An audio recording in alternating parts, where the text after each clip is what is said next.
우리의 지금 개천절이 다음 달 10월 3일 얼마 안 남았지 않습니까?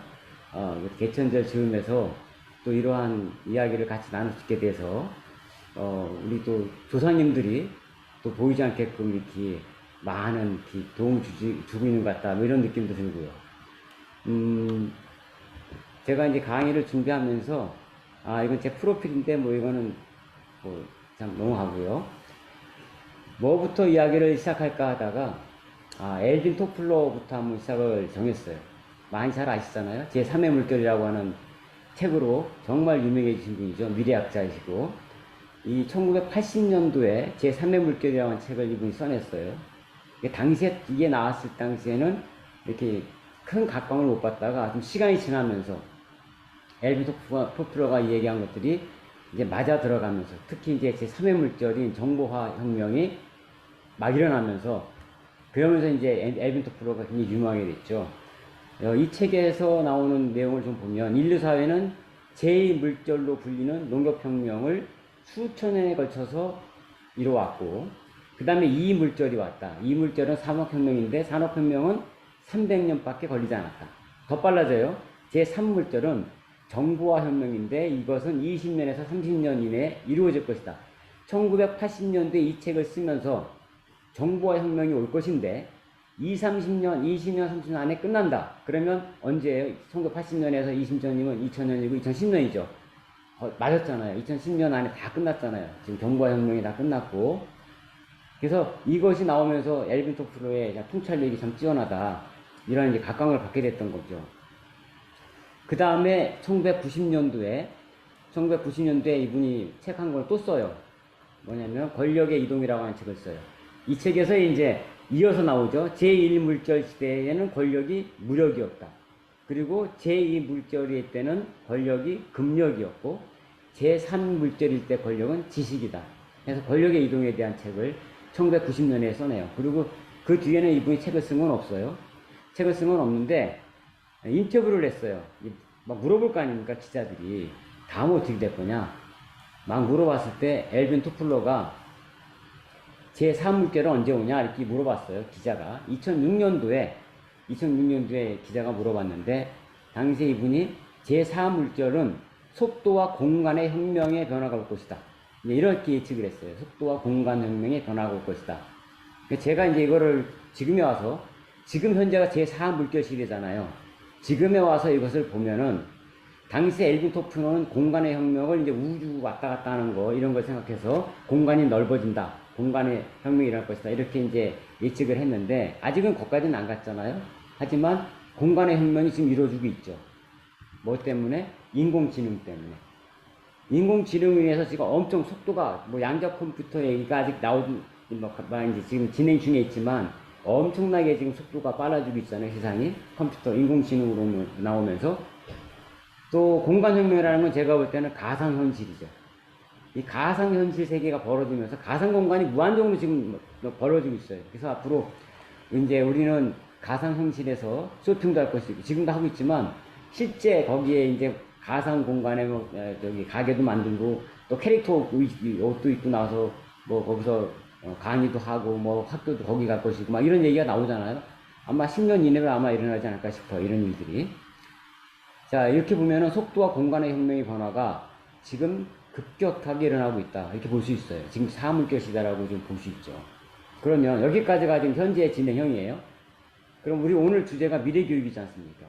미래는 어떻게 될 것이냐, 이 다음은 뭐냐 물어봤어요, 엘빈 토플러한테. 그랬더니 그 다음은 아마 생각하기에 제5물결은 영성의 시대다, 이렇게 이제 예측을 했다고 합니다. 그런데 이 영성의 시대라고 예측한 사람이 엘빈 토플러만 있는 게 아니에요. 미래학자라고 하는 분들이 쭉 유명하신 분들이 많은데, 자, 그분들 중에 어떤 분이 또 계시냐면은 윌리엄 하레라고 하는 워싱턴 교수가 계세요. 이분이 2020년 정보 시대가 끝나고 나면 이상적 가치와 목표를 중시하는 영성의 시대가 올 것이다, 이러한 말을 또 했어요. 그리고 존 나이트 비치라고 유명하신 분이에요. 이분도 미래학자로. 자, 이분은 미래 세계를 살아가려면 우리는 영성을 키워야 된다, 영적 인물이 세상을 주도할 것이다, 자, 이런 말을 했고요. 또 세계적인 베스트셀러 책이죠, 이 책도. 자, 이 책은 메가 트렌드 2010이라고 하는 책인데, 패트리사 에버디라는 사람이 쓴 책이에요. 이 책에 있는 글귀 중에, 여기도 이 시대의 최고의 메가 트렌드는 영성에 대한 탐구이다. 수백만의 사람들이 개인적 성장, 종교, 명상, 요가 등을 통해 자신들의 삶의 영성을 받아들이려 노력하고 있다. 이러한 문장이 있어요. 그래서 강조하는 게 뭐냐면 앞으로는 영성의 시대가 열릴 것이다 하는 것이 미래학자들이 이구동성으로 하는 얘기들입니다. 그러면 뭐 우리가 미래교육 무엇을 고민할까 할 때는 앞으로는 영성이라는 것이 화두가 될 것이다라는 것을 이제 미루고 짐작할 수가 있어요. 우리가 영성에 지금 제가 여기 보이는 거가 자꾸 왔다 갔다 해서요. 우리가 월드 클래스라고 아주 성공한 사람들 있죠. 이 성공한 사람들이 명상을 한다는 얘기 많이 들었죠. 예, 뭐 우리가 그런 기업인도 있고, 그런데 거기에 관련된 영상을 제가 짧게 한 1분짜리로 편집해서 만든 게 있는데, 잠깐 한번 그걸 먼저 보고 그런 이야기를 한번 나눠볼게요. 네, 그거 아세요? 미국에선 이미 명상이 성공한 이들의 습관으로 통하고 있다는 사실을. 유명 투자자이자 작가 팀 페리스는 월드 클래스에 오른 사람들의 80%가 매일 가벼운 명상을 한다고 밝혔습니다.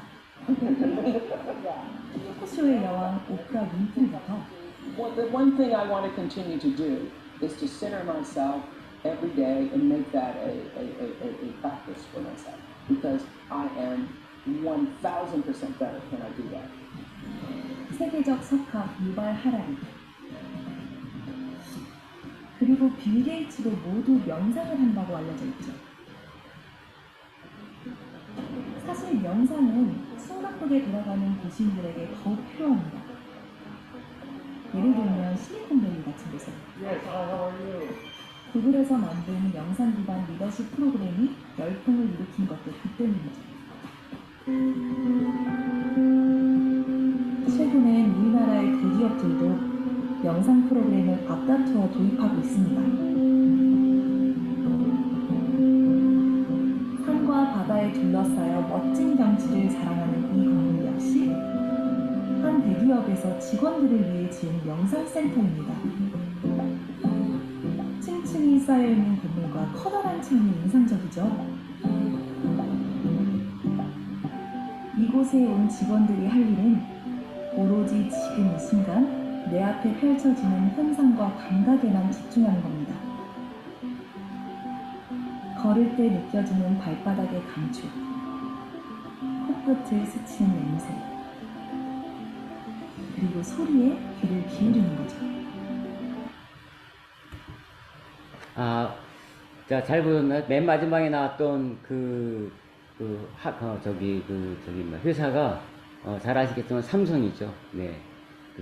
우리가 명상의 목적이라고 우리가 보면 세 가지를 보통 우리가 얘기하잖아요. 선생님들이 아마 전에 쭉 이거 연수 지금 해오시면서 강의 앞전에서 쭉 명상에 관련된 연수를 쭉 이렇게 진행해온 걸로 알고 있는데, 아마 그쪽에서도 얘기를 다 들었겠지만, 명상의 목적이 세 가지가 있어요. 정서를 조절하는 거, 성찰의 힘을 키우는 거, 그다음에 순수의식을 체험하는 거. 자, 이 세 가지가 있는데, 잠깐 한번 이렇게 각도를 바꿔보면, 정서 조절한다는 건 감정을 다룬다는 거고요. 성찰의 힘을 키운다는 것은 생각을 다룬다는 거죠. 순수의식을 체험한다는 것은 영성을 자각한다는 거예요. 그럼 여기서 이제 영성이라는 키워드가 또 나오잖아요. 지금 현재 세상 사람들이 명상에 관심을 많이 갖고 있는데, 이분들이 주로 관심을 갖고 있는 거는 1번과 2번 정서 조절하고 성찰의 힘 키우기, 여기에 지금 포커스가 이제 맞춰져 있죠. 뇌에서 보게 되면요, 정서 조절에 관련되는 부분은 편도체 안정화, 편도체가 연관이 있어요. 편도체가 안정화돼야 된다. 그 다음에 성찰의 힘을 키우는 부분은 전전두엽이 활성화돼야 된다. 영성을 자각해야 되는 이 부분은 부정엽이 비활성화돼야 된다. 이것이 이제 뇌과학으로 지금 밝혀진 거예요.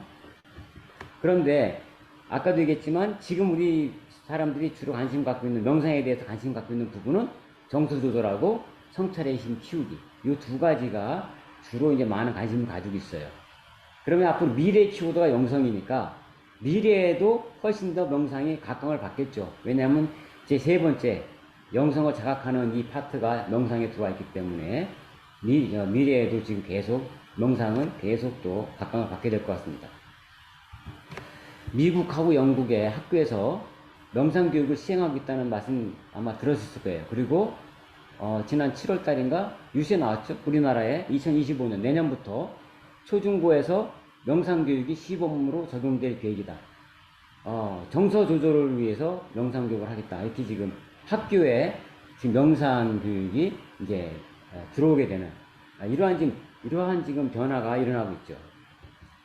자, 우리가 아까 봤듯이 이제 편도치하고 전전두 피질 이렇게 이제 뇌과학적으로 얘기를 했는데 여기 재밌는 현상이 있어요. 편도체가 불안정하면 전전두 피질이 비활성화가 돼요. 그 다음에 편도체가 안정이 되면 전전두 피질이 활성화돼요. 희소 관계입니다, 이게. 희소 관계. 그러니까 편도체, 전전두 피질이 뭐 이러니까 좀 복잡하죠. 간단하게 얘기하면 편도체는 감정이에요. 감정이 불안정해지면 생각작용이나 사고작용이나 판단기능이나 뭐 이거 창조력이나 이런 기능이 떨어진다는 얘기예요.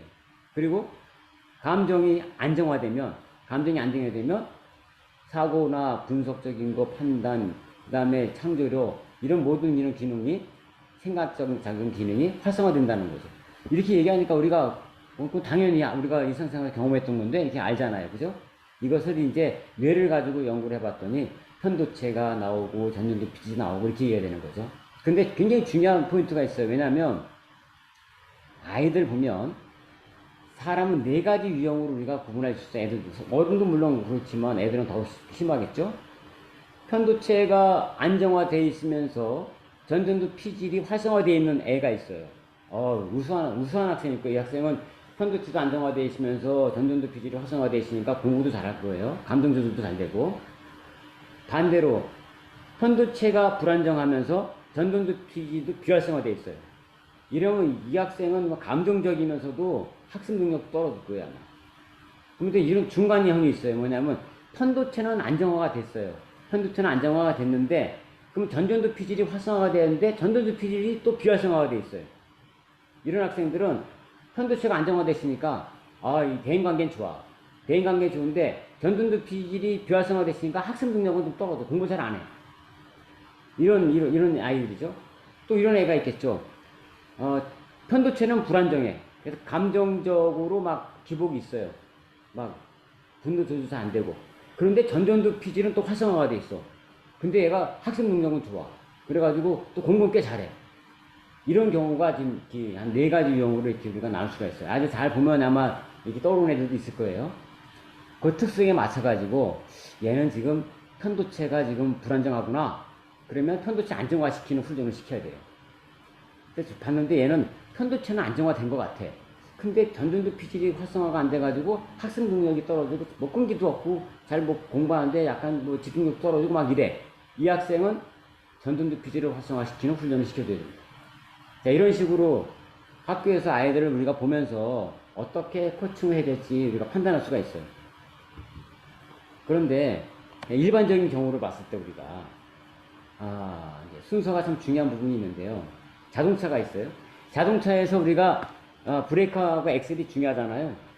그런데 자동차 출발하려고 그러는데 브레이크를 밟고 있어. 브레이크를 밟고 있는데 엑셀을 밟으면 자동차가 나갈까요? 안 나갈까요? 안 나갑니다. 브레이크 밟고 있는데 엑셀 누르면 안 나갑니다. 그럼 브레이크를 통상적으로 이제 우리는 다 풀려져 있으니까 엑셀 밟으면 나가는데 브레이크가 잠겼다고 생각해 보세요. 브레이크를 풀고 그 다음에 엑셀을 밟아야 자동차가 나갑니다.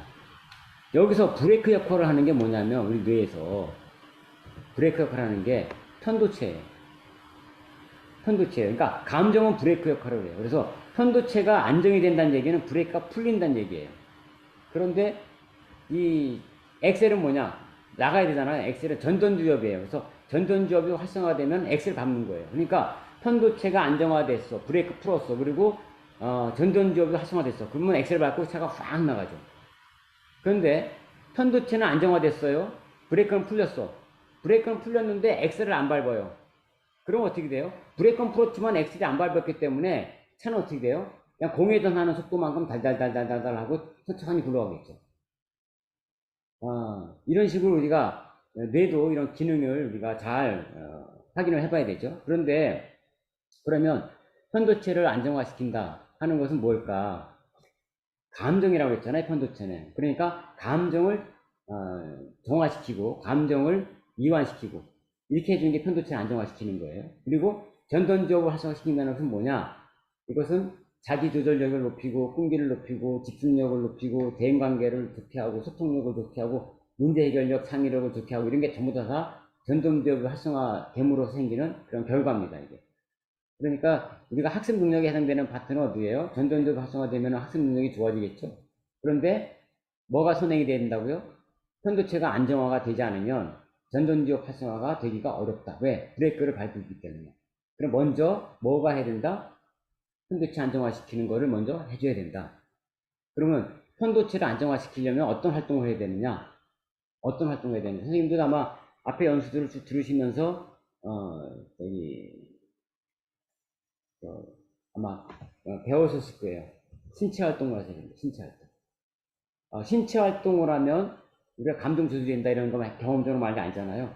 신체 활동이나 뇌체조 이런 활동을 통해서 편도체를 안정화시키고 그 다음에 전동도 피지를 활성화시키는 활동은 뭐가 있냐면은 명상입니다. 이런 명상을 하게 되면 전동도 피지를 활성화시킨다. 이거 우리가 뇌과학을 쭉 하면서 다 학문적으로 연구됐던 그런 내용들이죠. 그런데 우리가 편도체를 안정화시키려고 할 때 그러면 어떤 분명 어느 신경을 자극을 해야 되느냐 하는 것을 우리가 필요하겠죠. 편도체하고 직접 연결된 신경망들이 있어요. 여기 보시면은 편도체하고 직접 연결된 그런 신경망들인데 안구 근육, 그 다음에 교근. 교근이라고 하는 건 어디냐면 이게 턱 근육이에요. 턱 근육. 그 다음에 얼굴 근육. 그 다음에 미주신경은 내장으로 연결된 그러한 신경들이에요. 특히 장하고 연결된 신경. 그 다음에 목하고 어깨. 그 다음에 혀 근육. 여기 보면 알겠지만 대개 얼굴 쪽에 앞면에 있는 근육들이 많이 연결되어 있죠. 편도체하고 연결되어 있죠. 여기를 이완시키면 편도체를 이완시키는데 탁월한 효과가 있다. 직접 연결되어 있으니까. 그러면 이거를 이완시키는 그런 동작들이 뭐가 있느냐? 저희가 뇌교육에서는 이걸 이완시키는 동작들을 우리는 하고 있죠. 선생님들 아마 이거 아실 거예요. 무한대체조. 한번 해보실까요? 여기 엄지손가락 하나 올리셔가지고 손톱을 보세요. 손톱을 보면서 무한대를 이렇게 그리면서 눈동자가 손톱을 따라가면 안구가 무한대로 움직입니다. 이렇게 하게 되면 안구 운동이 되겠죠? 자연스럽게 안구 운동이 되면서 안구 근육이 이완이 됩니다. 자, 이렇게 하면 이게 편도체가 이완이 되는 활동이에요. 이게 아이들하고 이런 거 함으로써 이것만으로도 아이들 같은 경우에 이완 효과가 크게 나올 수가 있어요. 자, 손을 한번 바꿔서, 손 바꿔서 다시 한번 쭉 돌려봅니다. 손 바꿔서. 네. 손 바꿔서 한번 쭉. 자, 안구 운동을 한번 해보시고. 자, 이런 식으로 이제 이건 간단하겠지만, 이거 말고서도 우리가 뇌체조 따르는 동작들을 통해서도 전부 다 몸 푸는 동작이 다 편도체를 안정화시키는 동작에 다 연결이 되어 있어요. 근데, 아주 직접적으로 아까 얘기한 그 신경망을 자극하는 또 활동 중에 어떤 게 있냐면, 뇌파진동 명상을 효과적으로 하면은 편도체가 안정화되는데 아주 효과적이 됩니다. 자, 보세요. 먼저 어떻게 하냐면은, 안면 근육에서 턱 근육을 이완시켜야 되니까, 자, 입을 꽉 다물면 안 돼요. 입을 다물면 긴장하는 거죠.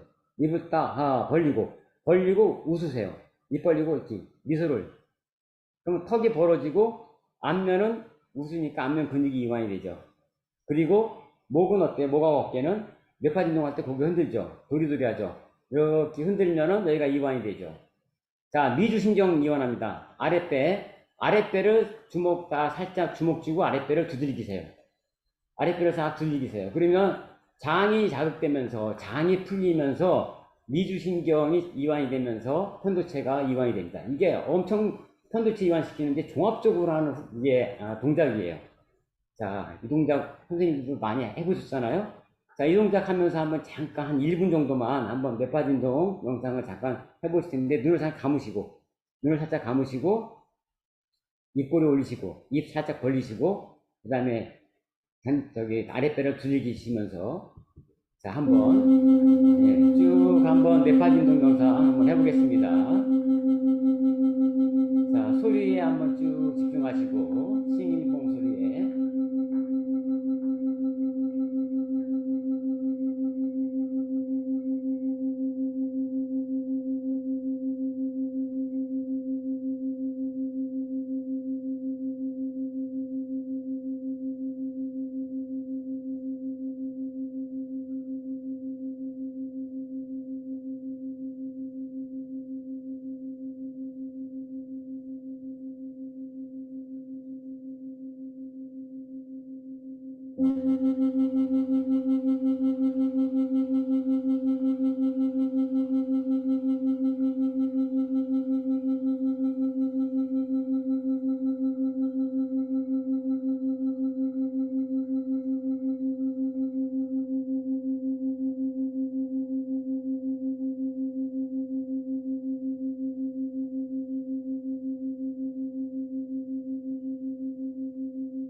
네, 천천히 멈추시고요.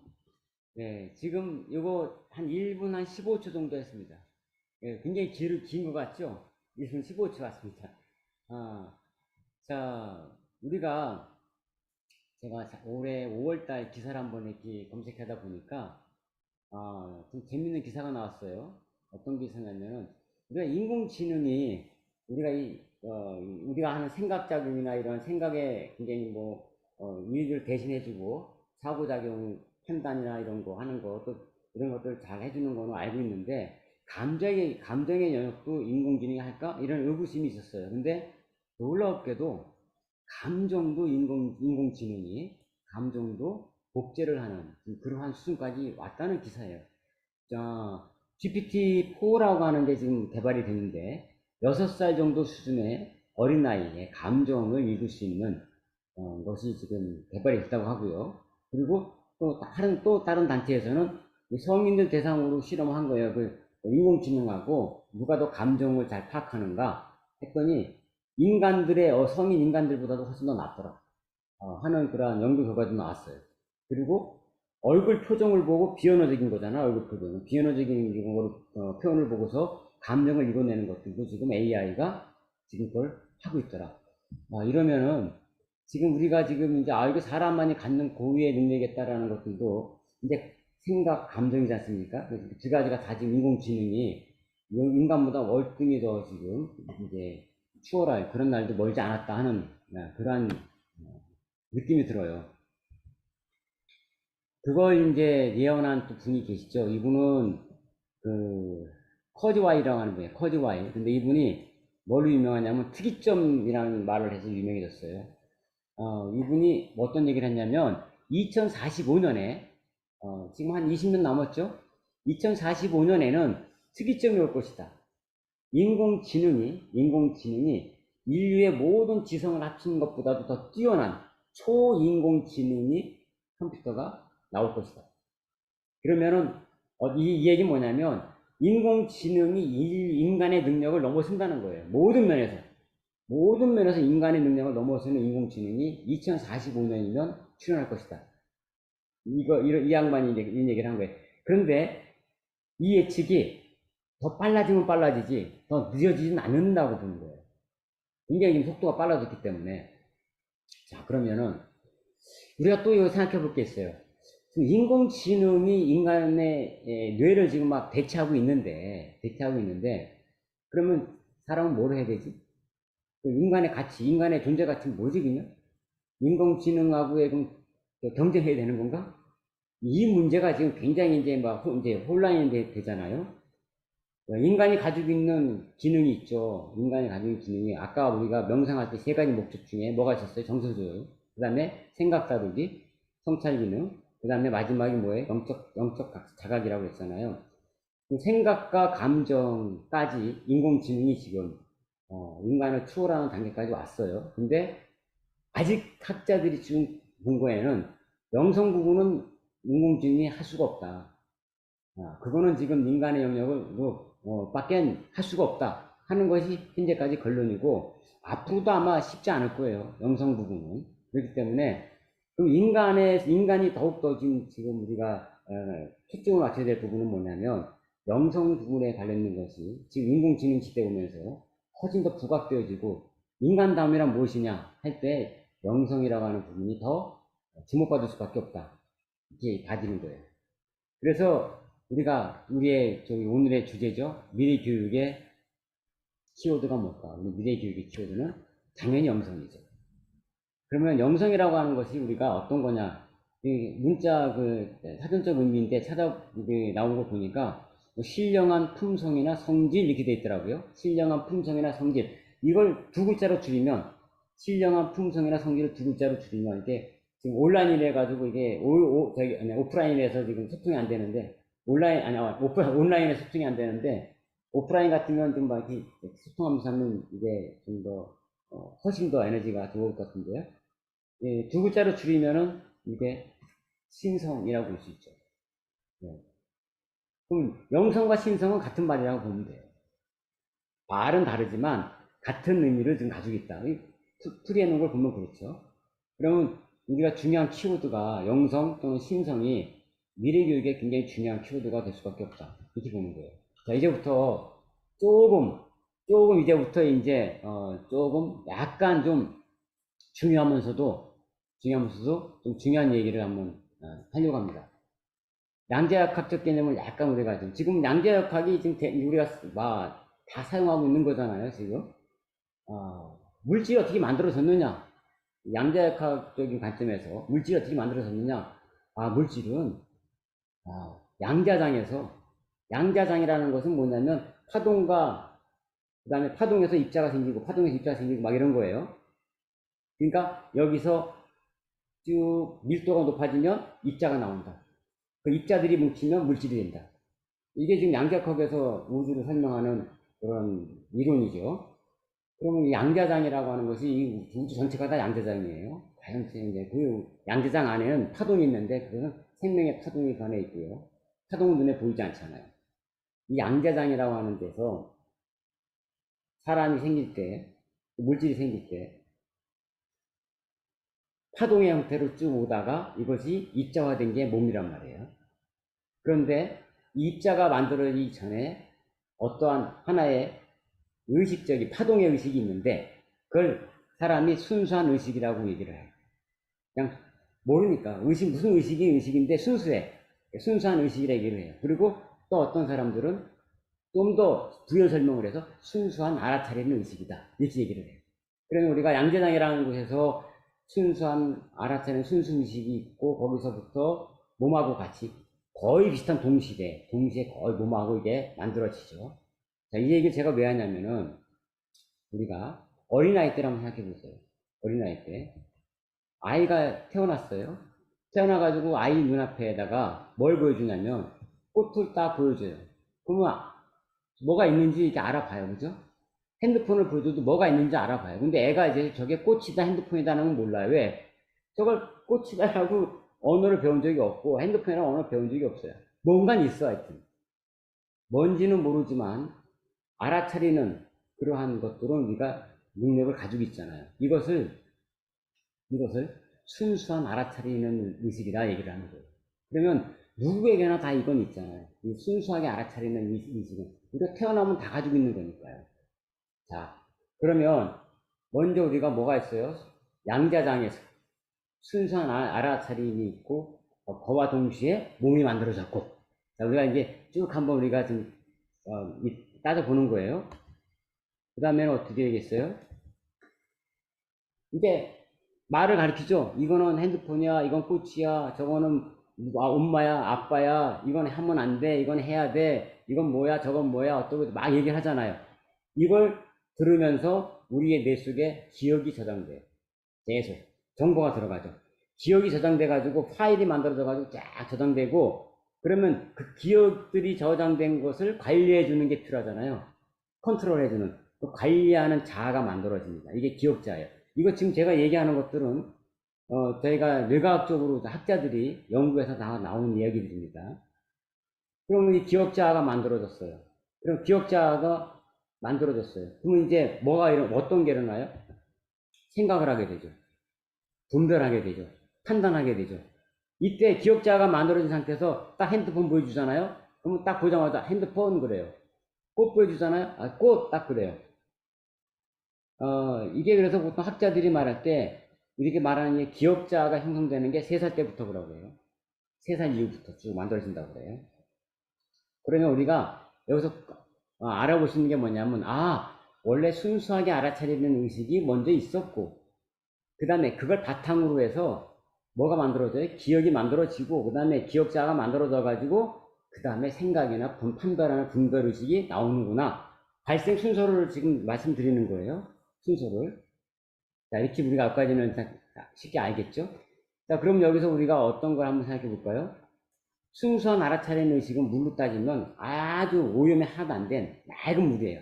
순수한 알아차리는 의식은 순수의식이라고 그래요. 순수의식은 맑은 물이에요. 맑은 물. 그런데 이 생각 분별하는 이러한 의식은 뭐예요? 판단하는 의식은 거기 흙이 들어간 거예요. 흙이 기억이라고 해보세요. 흙이 기억이에요. 그럼 들어갔으면 흙탕물이 됐겠죠? 그럼 우리는 보통 다 흙탕물 상태에 있는 거예요. 그런데 우리는 원래는 맑은 물 상태였죠. 그러면 흙탕물이었다고 하더라도 흙탕물에도 물이 없어요? 흙탕물 안에도 물이 있습니다. 당연히 물이 있겠죠. 흙탕물 안에도 물이 있어요. 그리고 흙탕물의 본질이 뭐냐 물어봤을 때 흙이라고 해야 돼요? 물이라고 해야 돼요?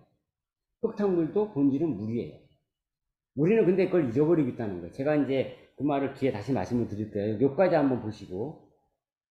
자, 그러면 우리가 다시 한번 흙탕물 상태인데, 흙탕물 상태에서 맑은 물 상태를 분리해주는 방법은 없을까? 가만히 가라앉히면 어때요? 흙은 가라앉죠. 흙은 가라앉고 위에는 맑은 물이 뜨죠. 그래서 이렇게 분리가 돼요. 이렇게 맑은 물을 위에 떠올리게 하고 흙을 가라앉히는, 이런 게 뭐냐면 명상이죠. 명상을 하게 되면 뭐가 가라앉아요? 생각이 가라앉고 감정이 가라앉으면서 어떻게 돼요? 맑은 그러한 물이 떠오르듯이 순수한 의식이 쫙 또 떠오릅니다.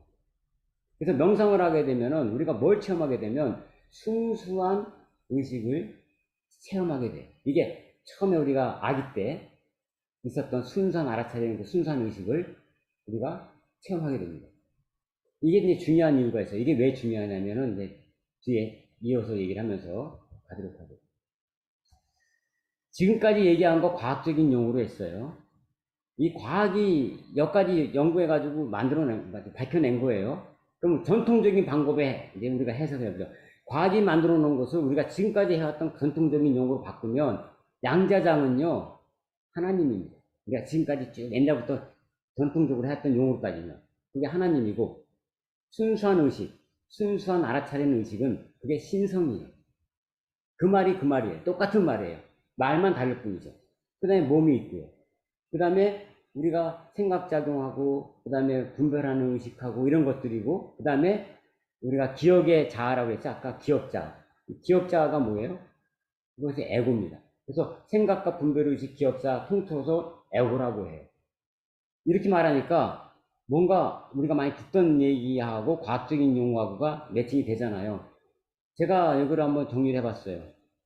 말이요, 일관성이 있어야 우리가 이해를 잘해요. 말이 왔다 갔다 하면 이제 혼동이 되는 거예요. 하나님을 우주시라고도 하고요, 신이라고도 하고요, 양자장이라고도 하고 그래요. 자, 신성을 뭐라고 하냐? 신성은 똑같은 말입니다. 본성이라고도 하고, 생명이라고도 하고, 불성, 영성, 성령, 참나, 열반, 관찰자의식, 배경의식, 순수식, 전부 다 뭘 뜻한다? 신성을 말하는 용어예요. 이게 말하면은 외국어가 뭐 우리나라 말 틀리고 일본어 틀리고 영어 틀리고 다 말이 틀리듯이 그냥 표현만 다를 뿐이라고 보시면 돼요. 그 다음에 에고작용은 생각과 분별의식, 그 다음에 기억자를 다 에고라고 하고요. 제가 이 말을 이렇게 지금까지 쭉 한 건 뭐냐면, 우리가 근원을 쫓아 올라갔을 때, 우리는 통상 어디에 지금 많은 거를 우리가 사용하고 있냐면은, 몸은 눈에 보이니까 몸 중요하다고 느끼고 있어요. 그런데 우리가 내 생각, 내 감정 굉장히 중요하다고 하고 있죠. 근데 이 생각과 감정이라고 하는 것은 어디서 만들어진 거냐면 몸보다도 뒤에 만들어졌고요, 그죠? 그 다음에 순수 의식보다도 뒤에 있잖아요. 그럼 우리가 여기서 영성이라고 했을 때 뭐예요? 영 키워드면 신성이 영성이잖아요. 신성이. 그러면 여기에 대한 관심을 가지려면 신성이라고 하는 거에 대한 실체를 우리가 이해를 하고 있어야 돼요. 신성이 무엇인가 하는 부분이에요. 그래서 이걸 보게 되면, 아, 신성이라는 것은 태어났을 때 갓난아기가 맨 처음에 뭔지 모르게 이렇게, 생각이 없고, 그러니까 생각이 없고, 분별하지 않고, 그 상태가, 아, 이게 신성 상태구나. 그래서 이런 얘기 있죠. 좋다, 싫다, 분별만 하지 마라. 좋다, 싫다, 따지지만 말아라. 그럼 그 자리가 바로, 본성이다. 이런 얘기를 하고 있죠. 들어보셨을 겁니다. 그런 얘기가. 그런데 우리가 그건 왜 안 되냐면, 워낙에 흙탕물이 지금 있기 때문에, 내가 지금 흙탕물 상태에서 맑은 물을 찾으려면 어렵잖아요. 그래서 그걸 잘 못 찾는 거지. 흙탕물 상태만 조금만 가라앉히면 맑은 물은 그냥 떠올라요. 자, 이제 우리가, 왜 이 얘기하고 우리 한민족의 뿌리정신하고가 어떻게 연관되느냐, 이 얘기를 좀 해보겠습니다. 우리나라의 그 경전이 있죠. 우리나라의 경전에 삼일신고라고 하는 경전이 있어요. 이 삼일신고라고 하는 경전에 어떤 글귀가 써 있냐면은, 신이라고 하는 편이 있어요. 이게 신에 관련된 그 편에 이런 귀절이 있어요. 자성구자, 강제인해 이런 귀절이 있어요. 이 말 그냥 직역을 하면 나 자신의 본성을 아들에서 구하라. 아니면 아들자는 씨앗이니까 씨앗에서 구하라. 강제인해 뇌에 내려와 있다. 이렇게 되는데 여기서 한번 이것이 아들과 씨앗의 의미가 뭐겠냐 그러면은 아들이면 신운이니까 신의 아들이죠. 아들이 신의 아들입니다. 하나님의 아들이란 뜻이에요. 하나님의 씨앗이란 뜻이고요. 그래서 풀어보면 어떻게 되겠어요? 본성에서 하느님의 아들인 신성을 찾아라. 왜 신성이 하나님의 아들이에요? 아까 우리 봤잖아요. 하느님에서부터 내려온 게 뭐예요? 신성이잖아요. 그 다음에 몸이잖아요. 그 다음에 에고잖아요. 이게 순서가 이렇게 발생 순서잖아요. 하나님의 아들은 신성이 돼야 되죠. 본성에서 하나님의 아들은 신성을 찾아라. 어디에 이게 있다? 너희 뇌 속에 있다. 이게 우리의 삼위신고라고 하는 경전에 이 글귀가 있어요. 우리 뿌리정신에 뭐가 있어요?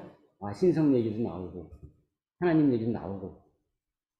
그런데 이 이야기가, 이 사상이 최재호 선생의 동학 사상에, 최재호 선생님이 1860년 4월 달에 기도하다가 깨쳐요. 깨쳐서 그때 나온 게 뭐냐면 인내천이다. 사람이 곧 하늘이다. 사람이 곧 하나님이다. 이게 뭘 깨친 거예요? 이 양반이. 내 근원, 나는 누구인가라고 올라가 봤더니, 내 뿌리가 신성이고 하나님이다라는 게 그냥 쭉 체험으로 내가 느껴진 거 아니겠어요? 모든, 부처나 뭐 공자나 석거나 이런 분들도 이거 하다 보면 그거 올라간 거니까. 자기 근원을, 뿌리를 찾아가다 보니까. 최조 선생님이 이걸 깨쳤어요. 이게 1860년인데, 이게 바로 뭐예요? 아까 얘기했듯이 여기서 하나님의 아들이 뭐예요? 하나님의 아들은 하늘의 자손이잖아요. 그러면. 이게 천손사상이잖아요. 그래서 우리 민족의 한민족의 뿌리는 뭐냐면 천손사상이 천손민족이 우리의 뿌리입니다.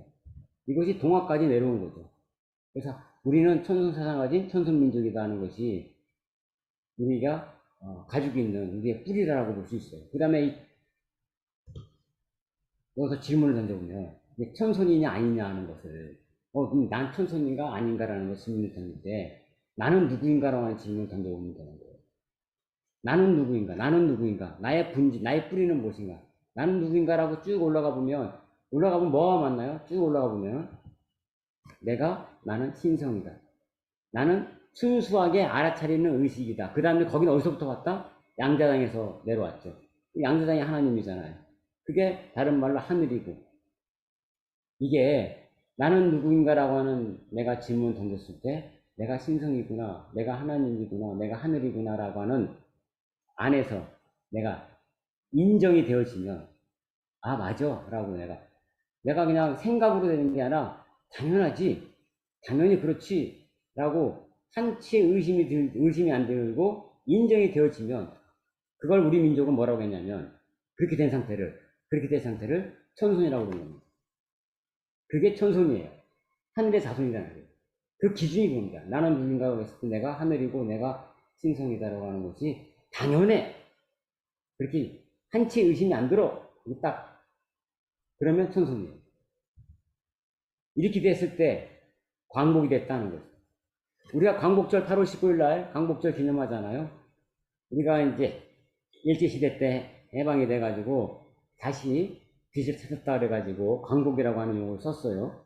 우리가 독립운동했던 선조들이 이 용어를 썼어요. 광복절. 근데 저는 땅을 되찾아서 광복됐다고 하는 부분도 물론 있지만 더 큰 의미는 우리의 정신이 우리의 천손 자각이 깨어나는 이것이 진정한 광복이다라고 저는 생각이 들어요. 그리고 그러한 의미를 또 담아서 우리의 선조들이, 우리의 독립운동을 했던 선조들이 이러한 용어를 썼다고 저는 그렇게 생각을 해요. 왜 그러냐면 광복이라고 하는 이 용어를 썼던 분들이, 독립운동 했던 분들이요. 그 임시정부 했던 그런 분들 80% 이상이 대종교를 다 했던 분들이에요. 이 대종교라는 게 나철 선생님이잖아요. 나철 선생님이 대종교를 만들어 독립운동 했었는데 그 대종교라고 하는 것이 바로 뭐냐면 우리의 아까 천손사상, 이 사상을 우리 가지고 우리의 홍익인간 사상을 가지고 또 국조 당군을 그래서 우리가 모시자 뭐 하는 걸 가는 분들이잖아요. 이분들이 전부 다 독립운동 했던 분들이에요. 자, 이런 사상 바탕하에, 이 천손 사상의 바탕하에 이분들이 용어를 진다고 했으면은 뭐 당연히 광복이라 하는 용어를 적겠죠. 왜? 그분들은 정신을 광복해서 하는 의미까지도 마음속에 뒀기 때문에. 이게 광복절에 1945년도에 광복이고 1948년 8월 15일이 정부 수립, 대한민국 정부 수립일이잖아요. 1948년에 국무회의에서 처음에는 광복절이라고 안 했어요. 독립기념일 그랬어요. 독립기념일이라고 해가지고서 이름을 만들어가지고 국회에 올렸어요. 국회에 올렸을 때 국회에서 독립기념일보다는 광복절로 해야 된다. 국회의원들이 이거를 결의해가지고 다시 광복절로 바꾼 겁니다. 근데 당시에 국회의원들은 우리 민족 정신이 굉장히 뛰어났던, 투철했던 분들이 많이 국회의원이 됐기 때문에 그분들의 머릿속에서는 당연히 이런 정신의 이런 광복까지 영향을 비슷하고 가져요. 우리가 그래서 나의 본질이 하나님의 아들이고 신성님을 깨우쳤다 하는 것이 하늘을 열었다. 이게 개천이죠. 다음 달에 우리가 개천절인데 내가 하늘이 열렸다는 것은 내가 바로 내 마음이 열렸다, 하늘 마음이 열렸다 하는 거하고 똑같은 거니까 이런 게 바로 우리가 천손이고, 그 다음에 나의 본질이 하느님의 아들인 신성님을 못 깨우쳤다 하는 것은 우리가 하늘 마음이 닫혔다. 이것을 우리가 지손족이다 이렇게 얘기를 할 수가 있죠. 여기에 이제 구겨진 제가 집회 종이를 하나 제가 캡처를 해왔는데요. 이게 그냥 예를 들어서 이게 100억 원짜리 수표라고 가정을 해봅시다. 이게 100억 원짜리 수표예요. 100억 원짜리 수표인데 수표가 막 구겨지고 찢어지고 그랬어요. 구겨지고 찢어졌어도 이 수표의 가치는 그대로 있어요, 없어요? 가치는 그대로 있겠죠. 이거 찢어졌다고 그래가지고 이 수표는 안 가질래 하지는 않겠죠. 이 겉모습은 찢어지고 뭐 구겨졌을지언정 이 가치는 그대로 있는 것처럼 우리의 가치도 똑같이 그대로 있는 거죠. 내가 신성이고 내가 하늘이다 하는 그 가치는 내가 흙탕물이 됐어도, 내가 흙탕물에 좀 뿌옇게 뭔가 껴있어도, 내가 지금 몸이 병이 들어서 약간 몸이 건강하지 않아도 나의 본질은 변함이 없죠. 지금 이대로 어떠한 조건에 상관없이 내가 신성이라는 건 변함이 없죠. 내가 좀 몸이 아픈 하나님이지, 내가 지금 약간 돈이 약간 부족한 하나님이지, 내 본질은 손상된 게 아니죠. 이러한 자각이 있는 거하고, 이러한 자각이 없는 거하고는 차이가 나죠. 왜냐면, 이 100억 원짜리 수표가 진짜 가치가 있다는 걸 아는 사람은 구겨졌어도 그 수표를 쓸 수 있어요. 그 수표를 사용하죠. 내가 쓰죠. 근데 이거 구겨진 건 100원의 가치가 없어. 이건 휴지야라고 생각하는 사람은 이 돈을 줘도 가지고 있어도 못 쓰죠. 마찬가지로 내가 안에 내가 신성이다라고 하는 본질을 내가 자각하고 있으면 신성이 가지고 있는 그 에너지를 쓸 수가 있죠. 나의 지금의 겉으로 드러나는 어떠한 조건과 상관없이 이것이 천손이 가지고 있는 우리의 민족이 가지고 있는 천손 사상이라고 우리가 볼 수 있어요. 다음 달이 개천절인데 우리가 천손 사상하고 개천절하고 좀 약간 한번 같이 연관해서 한번 좀 살펴보려고 합니다. 여기 지금 우리가 그림을 보게 되면은 마리산에 제가 마니산이라고 안 그러고 마리산이라고 그랬어요. 원래 이름이 마리산이 맞습니다. 마리산인데 일제시대 때 마니산으로 바뀐 거예요. 마리라고 하는 건 우두머리, 마리가 머리란 뜻이에요. 머리를 마리라고 그러죠. 그래서 여기 보게 되면 꼭대기에 참성단이 있는데 이 참성단의 모습을 잘 살펴보면은 저 위에 네모나죠 여기가. 그 다음에 이 아래에는 동그랗죠.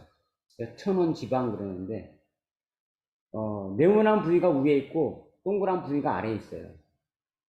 일부러 네모난 거 위에 놓고 동그란 거 아래에 놓은 이게 어떤 의미냐면 네모난 건 땅을 뜻하고 원은 하늘을 뜻하니까 땅이 위에 있고 하늘이 밑에 있는 지옥에서 지천태라고 하는 쾌상입니다. 이렇게 놓은 이유가 뭐냐면 하늘과 땅이 만나는 형이죠. 땅이 위에 있다는 것은 뭐냐면 음이니까 음은 내려오고 양은 올라가니까 하늘과 땅이 만나요. 만약에 반대로 돼 있으면 하늘은 올라가고 땅은 내려가니까 만나지가 않아요. 그래서 하늘과 땅이 만나는 조화가 이루어지는 그러한 의미가 있는 구조가 돼 있고 그 다음에 여기 계단이 있어요. 계단이 여기 쭉 있는데 계단을 가시면 잘 세보시면 21개입니다. 계단의 숫자가 21개 숫자의 계단도 의미가 있죠. 우리가 삼국유사에 보게 되면 372 저기 곰이 사람이 되는 때 숫자였던 기간이 372 나오잖아요. 21일 그 의미가 포함되어 있는 거죠. 그래서 우리가 이 정도는 뭐 초등학교만 나와도 우리가 다 알아야 되는 상식이죠. 이거는 왜냐 이 마리산에 있는 참성당이 우리의 뿌리에 해당되는 유적이잖아요. 우리나라의 그 국보 1호가 뭔지 아시죠? 남대문. 보물 1호가 동대문이에요. 남대문을 왜 국보 1호로 정했을까? 아시는 분은 아시겠지만 국보 1호가 남대문이 된 게 일제시대 때 그 남대문을 통해서 임진왜란 때 남대문을 통해서 그 가등청정이 제일 먼저 입성을 해요. 그걸 기념하기 위해서. 그러니까 국보 1호를 일제에서 만들어 놓은 건데 우리가 여기 임진왜란 때 1차로 통과한 거야. 그래서 남대문이 국보 1호가 된 겁니다. 그러면 동대문은 왜 보물 1호냐? 소서행장이 거기 통해서 들어왔어요. 두 번째로. 그래서 보물 1호예요. 이거를 지금 우리가 그냥 쓰고 있어요. 국보 1호, 보물 1호. 참 이게 한심한 얘기죠. 그죠? 국보 1호 되려면 어디가 돼야 되겠어요? 국보 1호가. 참성단이 국보 1호가 돼야 되죠. 이게 우리의 뿌리에서 해당되는 굉장히 유적이잖아요. 외국에 이런 유적이 있다고 생각해 보세요. 5,000년, 그거 근 4,300 넘어간 이 전에 만들어진 우리가 여기가 하늘의 제사를 지냈던 곳이다. 만약에 일본에 이런 게 있다고 생각해 보세요. 중국에 있다고 생각해 보세요. 미국에 있다고 생각해 보세요. 어마어마한 관광 유적지가 될 거고, 어마어마한 홍보가 될 것이고, 여기 굉장히 해놨을 거예요. 그런데 우리나라 보세요.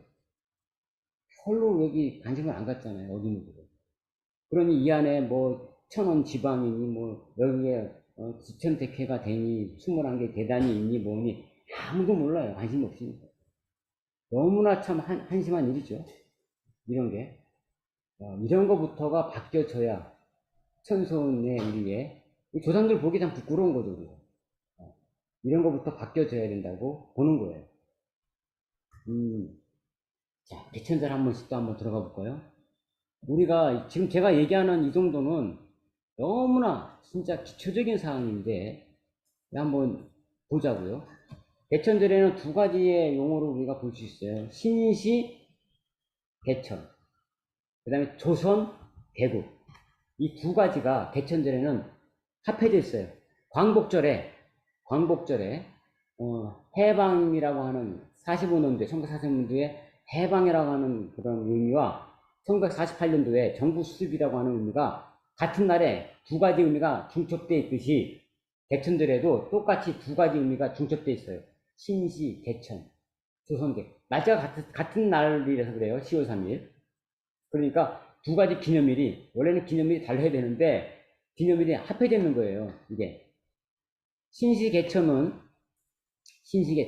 누가 주인공이냐? 신시개천은 환웅이 주인공이에요. 신시개천은. 그 다음에 조선개국은 누가 주인공이냐? 당군왕검이 주인공이에요. 그러니까 주인공이 두 명이 있는 거예요. 개천절에는 환웅이 있고 당군이 있고. 자, 뿌리의 관점에서 볼 때 뭐냐면 환웅은 시조입니다.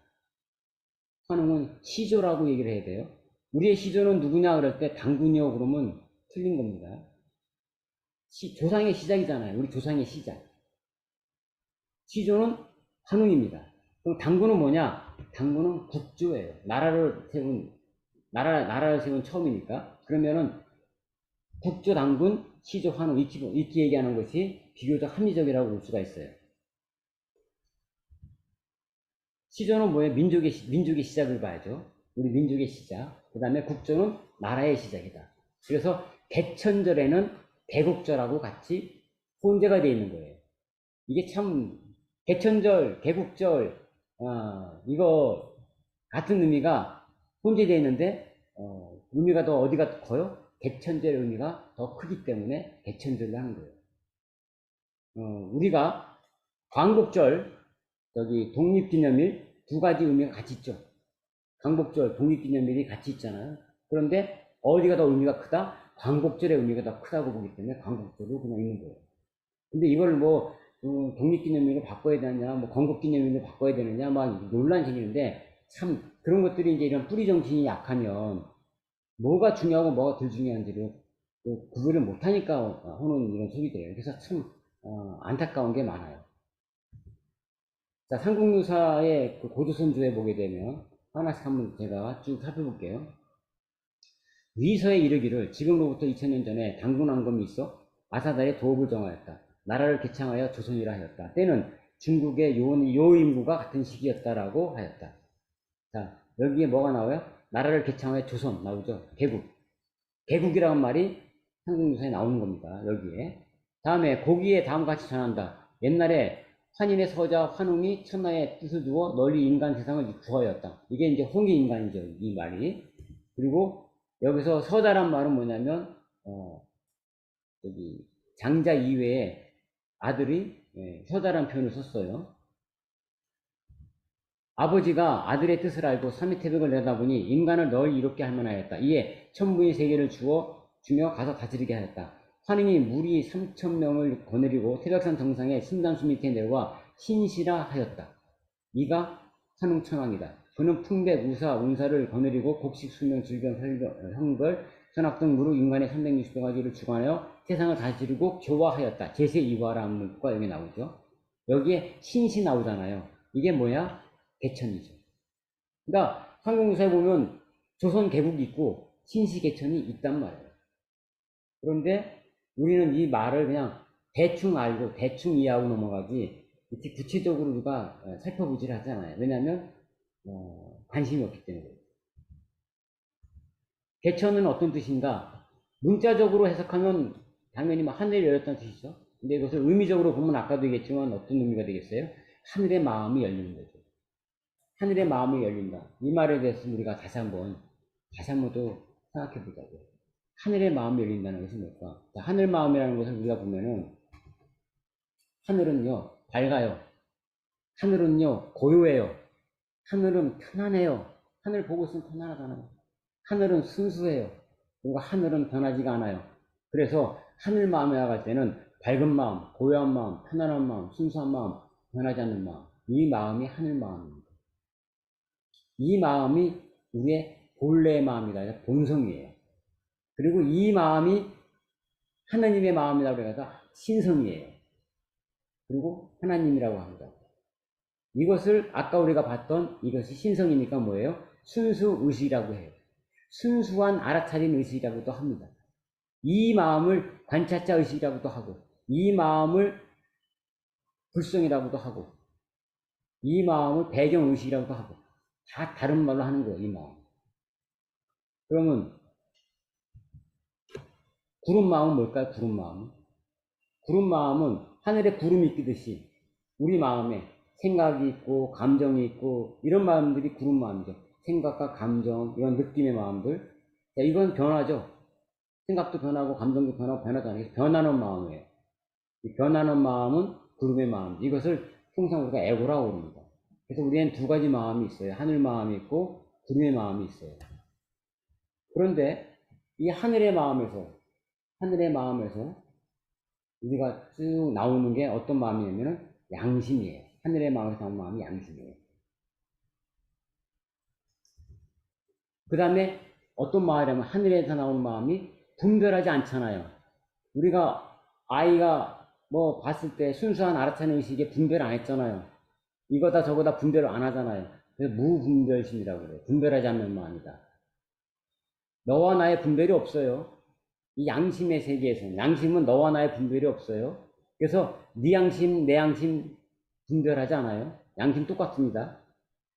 저 사람 양심 다르고 내 양심 다르고 그러면 이런 말을 못해요. 양심껏 해 이 말 못해요. 우리가 보통 양심껏 해 그럴 땐 뭐예요? 네 양심 내 양심 똑같다. 모든 사람의 양심 똑같다는 걸 전제하잖아요. 분별하지 않는 거잖아요. 그래서 양심껏 해 그러잖아요. 이게 하늘의 마음입니다.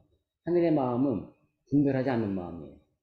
그러니까 너와 나의 분별이 없으니까 네 마음 내 마음 분별하지 않으니까 뭐가 돼요? 자연스럽게 홍익이 되고 사랑이 되고 자비가 되고 인이 이런 실천이 쉬워지는 거죠. 너와 나의 구분하지 않으니까 네 거 내 거가 없는 거예요 이 마음에서는. 그러니까 홍익이고 사랑이고 자비가 인이 그냥 저절로 되죠. 다 내일이니까 다 내일이에요. 너와 나의 구분이 없으니까. 자 그런데 우리의 구름의 마음에서 보면 우리 에고의 마음은 뭐예요? 하늘의 마음은 양심이 나오는데 우리 에고의 마음에서 나오는 마음은 뭐예요? 욕심이 나와요. 욕심의 마음이죠. 욕심의 마음이고 욕심이 좀 더 이제 구분하면 아까는 무분별심이죠. 양심은 분별하지 않는 마음인데 욕심은 분별하는 마음이죠. 자 아까 우리가 봤던 그림에서 뭐가 있어요? 순수한 알아차리는 의식에서는 분별하지 않았잖아요. 근데 우리가 뭐가 생겼어요? 이제 기억이 생기고 생각이 생기고 하면서 분별하죠. 핸드폰이야, 꽃이야, 저거 나무야, 스피커야 분별하죠. 이 분별심이 생기면서 욕심 같은 게 레벨이 같다는 거 아시겠어요? 그리고 욕심이 더 진해지면 뭐가 돼요? 이기심이 되죠. 자, 이 이기심을 순수한 우리말로 했을 때, 우리 선조들이 이기심을 뭐라고 했냐면, 나뿐인 마음이다. 그래서 나만 아는 마음이다. 나뿐인 마음. 그래서 나쁘다라는 게 나뿐이다에서 온 말이 있어요. 나뿐인 마음. 예, 그렇게 언어를 만들어 놓은 거예요. 그리고 양심은 뭐예요? 좋은 마음. 자, 이게 좋을 양자입니다. 한자로 좋을 양자예요. 그래서 양심은 좋은 마음. 이기심은 나쁜 마음. 자, 이렇게 지금 이제 우리가 언어를 볼 수가 있죠. 우리 마음을 보게 되면요. 하늘을 보게 되면 맑은 하늘도 있지만 구름 낀 하늘도 있잖아요. 우리가 먹구름이 쫙 껴가지고 하늘이 하나도 안 보여. 먹구름이 껴가지고요. 아주 어두컴컴해요. 그럴 때가 이기심이 꽉 찼을 때. 이기심이 꽉 찼을 때는 아주 시커먼 먹구름이 있을 때. 그렇죠? 또 이제 먹구름은 가셨지만 구름은 껴있지만 옅은 구름이 있는 거. 약간 옅은 구름이 있을 때. 욕심이 있을 때 이런 거죠. 근데 푸른 하늘이 비쳐 보일 때는 욕심이 좀 더 줄어들었을 때는 군데군데 파란 하늘이 보이겠죠. 그러다가 구름 한 점 없는 아주 청명한 맑은 하늘이 될 때도 있어요. 참 이럴 때가 드물죠. 많진 않죠. 이럴 때 이때 이 마음이 바로 나의 본성이고 나의 신성이 드러나는 거예요. 이런 마음이 언제 드러나면 명상을 딱 깊이 들어가면 이 마음이 잘 나오죠. 그래서 우리가 명상을 통해서 깊은 명상을 통해서 이 마음을 체험하게 되면요. 평상 일상 중에도 우리가 드문드문 구름 낀 하늘 볼 수 있어요.